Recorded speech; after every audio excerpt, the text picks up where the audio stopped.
નમસ્કાર દર્શક મિત્રો, જનરપણ ન્યૂઝમાં આપનું સ્વાગત છે। હું છું આપણો મિત્ર કંચન પરમાર। આવો આજના સમાચારની વિગતવાર વાત કરીએ તો બાબા સાહેબ આંબેડકર અંગેના સમાચાર પર અભદ્ર કોમેન્ટ મામલે પત્રકારોની ફતેગંજ પોલીસ સ્ટેશનમાં રજૂઆત।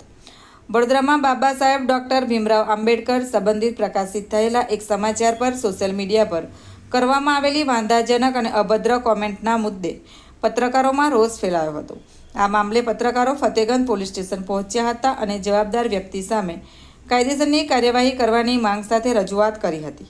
પત્રકારોની રજૂઆત બાદ ફતેગંજ પોલીસે સમગ્ર મામલાની ગંભીરતાથી નોંધ લઈ આરોપીની ઓળખ કરવા ટેકનિકલ મદદ લેવામાં આવશે તેવી ખાતરી આપી હતી।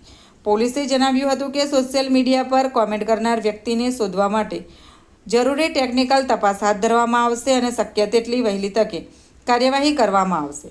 પોલીસે પત્રકારોને સોમવાર સુધીમાં આરોપીની ઓળખ કરી તેને શોધવાના પ્રયાસો કરવામાં આવશે તેવી બાહેધરી આપી હતી। પત્રકારોએ પણ અભિવ્યક્તિની સ્વતંત્રતાના નામે કોઈપણ વ્યક્તિ દ્વારા અપમાનજનક ભાષા કે કોમેન્ટ સહન કરવામાં નહીં આવે અને કાયદા મુજબ કાર્યવાહી થવી જોઈએ તેવી માંગ કરી હતી। રિપોર્ટર સબીર ચૌહાણ, વડોદરા।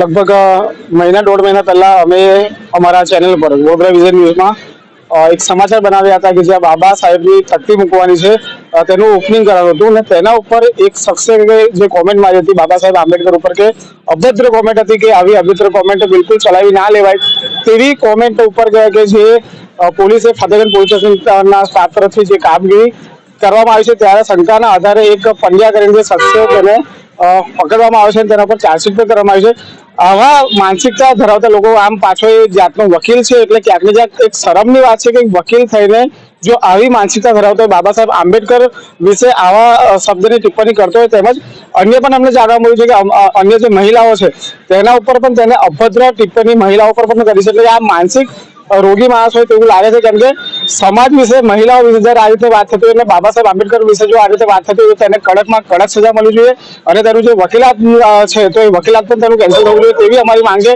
અને ખાસ કરીને તમામ મિત્રોને વાત કરીએ તો વડોદરા શહેરમાં જે પ્રકારે કહે કે શાંતિ દોરવાનો જે પ્રયત્ન કરી રહ્યા છે આવા લોકો જે છે તેના ઉપર એવી કડક એક્શન કરવામાં આવે અને કડકમાં કડક કહેવાય કે તેની સજા થવી જોઈએ તેનું વકીલાત નામું છે તે પણ કેન્સલ થવું જોઈએ।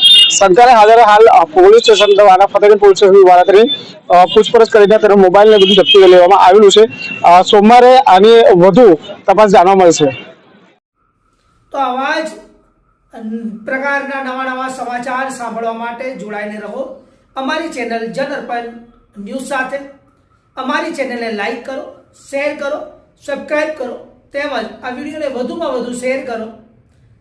આપ અમારા સમાચારની સ્ટોરી સાંભળ્યા બાદ આપની પ્રતિક્રિયા રૂપી કોમેન્ટ જરૂરથી લખી જણાવજો જેથી અમને ખબર પડે કે આપ અમારી સાથે જોડાયેલા રહો છો। ધન્યવાદ, નમસ્કાર।